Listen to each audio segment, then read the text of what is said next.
गरीब बहू के लिए लाई दो अमीर सहेलियां रजाई। सवेरे का समय पालनपुर गांव में कड़ाके की ठंड पड़ रही थी।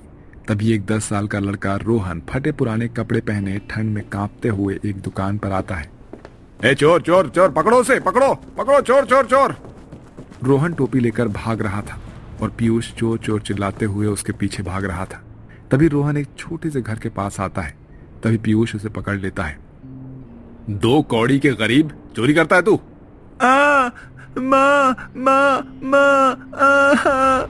पीयूष रोहन को पीटे जा रहा था। तभी उस छोटे से घर के अंदर से फटे पुराने कपड़े पहने रोहन की माँ जानवी बाहर आती है।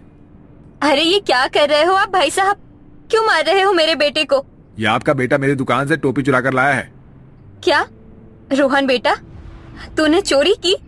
भाई साहब, मैं अपने बच्चे की ओर से आपसे माफी मांगती हूँ। इसे माफ कर दीजिए। रोहन बेटा, तूने चोरी क्यों की? बेटा, चोरी करना बुरी बात है। माँ, आप सारा दिन ठंड में जाकर दरिया पर कपड़े धोते हो। आपके पास ना स्वेटर है ना टोपी। आपको ठंड से बचाने के लिए मैंने वो टोपी चोरी की थी ताकि आपको ठंड ना लगे। ये सुनकर जानवी की आंखों में से आंसू आ जाते हैं। मेरे बच्चे, मुझे नहीं लगती ठंड। तू वचन दे मुझे कि आज के बाद तू कभी चोरी नहीं करेगा। माँ, चोरी कौन करता है, पर हम इतने गरीब क्यों हैं माँ? हाँ, क्यों पिताजी हमें छोड़कर चले गए? इतनी ठंड में टूटे घर में और फटे कपड़ों में नहीं रहा जाता माँ। आपका संघर्ष और आपकी तकलीफ नहीं देखी जाती मुझसे। जानवी रोहन को लिपटकर खूब रोने लगती है। तभी वो रोहन को लेकर अपने छोटे से घर के अंदर आती है। जानवी पालनपुर गांव में अपने छोटे से टूटे फूटे घर में अपने बेटे रोहन, 8 साल की बेटी चिंकी और बूढ़ी सास हिमानी के साथ बड़ी गरीबी में अपना जीवन बिता रही थी। कुछ दिनों पहले ही जानवी के पति की एक दुर्घटना में मौत हो गई थी। तब से जानवी उसी गांव के लोगों के कपड़े धोने का काम करती थी। जानवी के घर में एक फटी चटाई, मिट्टी के बर्तन और मिट्टी के चूल्हे के सिवा कुछ भी नहीं था। एक दिन कड़ाके की ठंड पड़ रही थी और इस ठंड में सब एक ही चटाई पर बिना रजाई कंबल के सो रहे थे। माँ जी, मैं कपड़े धोने दरिया पर जा रही हूँ। रोहन बेटा, अगर ज्यादा ठंड लगे तो बाहर आंगन में लकड़ियाँ हैं, उसे बाटली में जलाकर तीनों आग की भाप ले लेना। जी माँ। तभी जानवी अपने सर पर बड़ी सी कपड़ों की पोटली उठाकर अपने घर से चली जाती है। जानवी रोज शाम को गांव वालों के घरों में जाकर उनके कपड़े देती थी और उनसे कपड़े लेती थी और सवेरे वही कपड़े ले जाकर गांव के दरिया में हाथ से धोती थी। इस काम में जानवी को रोज के कभी 100 रुपए मिल जाते थे तो कभी 200 रुपए।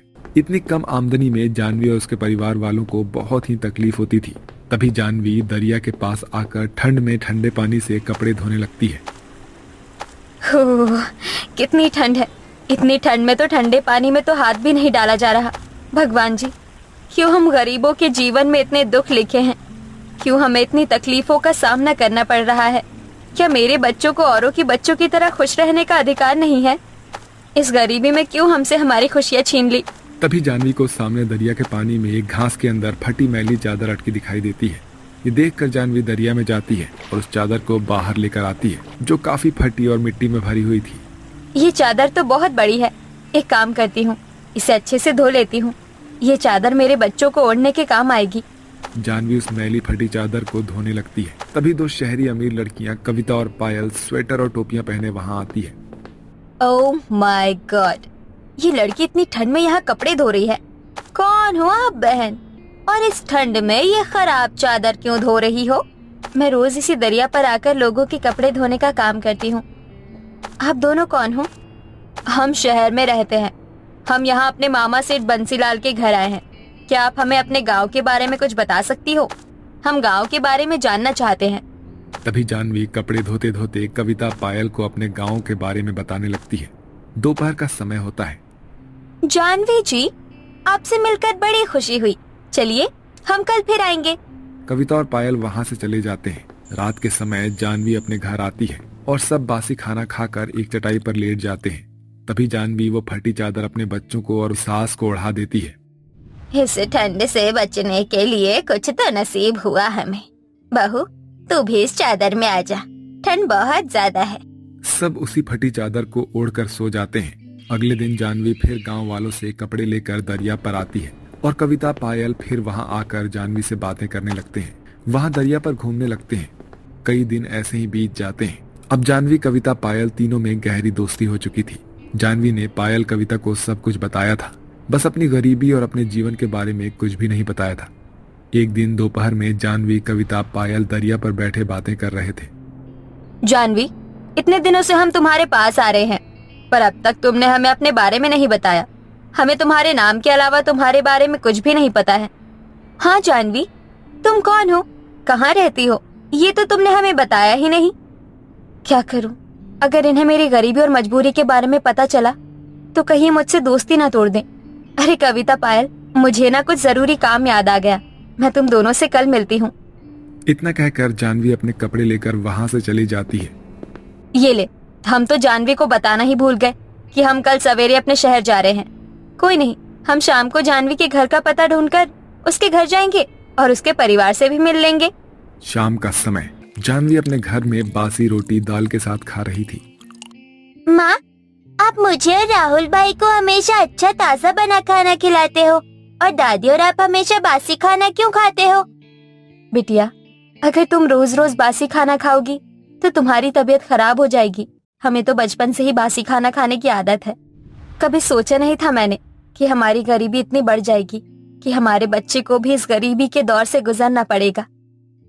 भगवान जी, मेरे बच्चों ने बचपन से लेकर अब तक खुशियों के दिन नहीं देखे। हमारे जीवन से ये गरीबी दूर कर दीजिए भगवान जी। तभी चिंकी और रोहन अपनी माँ के आंसू पोंछते हैं। माँ, आप रोइए मत, मैं बड़ा हो जाऊंगा ना तो मैं इतने सारे पैसे कमाऊंगा कि आपको और दादी को कभी कोई तकलीफ नहीं होगी। अपने बच्चों की बातें सुनकर जानवी रोने लगती है। दोस्तों, इसी को गरीब की जिंदगी कहते हैं। माँ, बहुत ठंड लग रही है मुझे।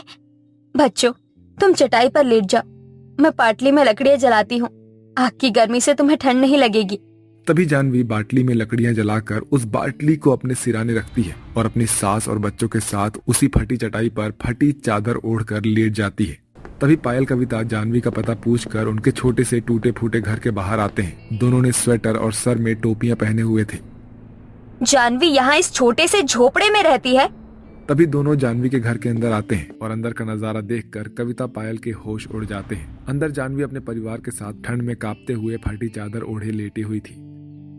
जानवी, पायल, कविता को देखकर जानवी के होश उड़ जाते हैं। कविता, पायल, तुम दोनों यहाँ? जानवी, तुम ये फटी चादर, छोटा घर, ये सब क्या है जानवी? तभी हिमानी और जानवी रोते रोते कविता, पायल को अपनी गरीबी और अपने दुख भरे जीवन के बारे में सारी बातें विस्तार से बताती है। जानवी के दुख भरे जीवन की बातें सुनकर पायल, कविता के भी आंखों में आंसू आ जाते हैं। मेरी बहन जानवी, तुम इतनी गरीबी में अपना जीवन बिता रही थी और तुमने हमें एक बार भी नहीं बताया। जानवी, तू रो मत, हम है ना तेरी दोस्त। अब तेरे जीवन से हम ये गरीबी हमेशा के लिए दूर कर देंगे। कविता, चल मेरे साथ। कविता, पायल वहां से चले जाते हैं और करीब 2 घंटे बाद बहुत सारा सामान एक गाड़ी में लेकर जानवी के घर आते हैं। कविता और पायल ने नए कंबल, नई रजाई, नए कपड़े और 3 से 4 महीने का राशन, बर्तन, गैस और भी बहुत सारा सामान लेकर आए थे। तभी वो सारा सामान जानवी के घर में जमाते हैं और उसके बच्चों को महंगे स्वेटर पहनाते हैं। ये देखकर हिमानी, जानवी, पायल, कविता के कदमों में गिर जाते हैं। अरे नहीं नहीं माँ जी, ये मत कीजिए। जानवी, ये ले 2 लाख रुपए, तुझे जीवन में काम आएंगे। कविता, पायल, मैं तुम्हारा ये एहसान कैसे चुका पाऊंगी। जानवी, हम तुम्हें एक सिलाई मशीन खरीद कर देते हैं। शहर में एक कारखाना है जो घर बैठे महिलाओं को रोज के कपड़े सिलाई का काम देता है। हम तुम्हें उस कारखाने का काम दिलाते हैं जिसे करके तुम हजारों रुपए रोज के कमाओगी। अच्छा, अब हम चलते हैं। 2 दिन बाद हम सिलाई मशीन और कारखाने का काम लेकर तुम्हारे पास आएंगे। कविता, पायल वहां से चले जाते हैं। जानवी ने सपने में भी नहीं सोचा होगा कि कविता और पायल अचानक से उसके जीवन में इस तरह से आ जाएंगे और उसके जीवन का नक्शा ही बदल देंगे। 2 दिन बाद कविता, पायल सिलाई मशीन लेकर और कारखानों का ऑर्डर लाकर जानवी को दे देते हैं, जिसके बाद जानवी अपने घर में सिलाई मशीन पर कपड़े सिलकर रोज के हजारों रुपए कमाने लगती है और अपनी गरीबी दूर करने लगती है। तो देखा दोस्तों आपने, आज हम बहुत खुश हैं कि हमारे कारण जानवी जैसी लड़की के जीवन से आज हमेशा के लिए गरीबी दूर हो गई। मदद करो किसी की तो ऐसे करो कि उसका जीवन ही संवर जाए। उम्मीद करती हूँ कि आपको हमारी ये कहानी पसंद आई होगी। तो मिलते हैं ऐसी ही अगली नई मजेदार कहानी के साथ। तब तक खुश रहें, मस्त रहें और लोगों की मदद करते रहें।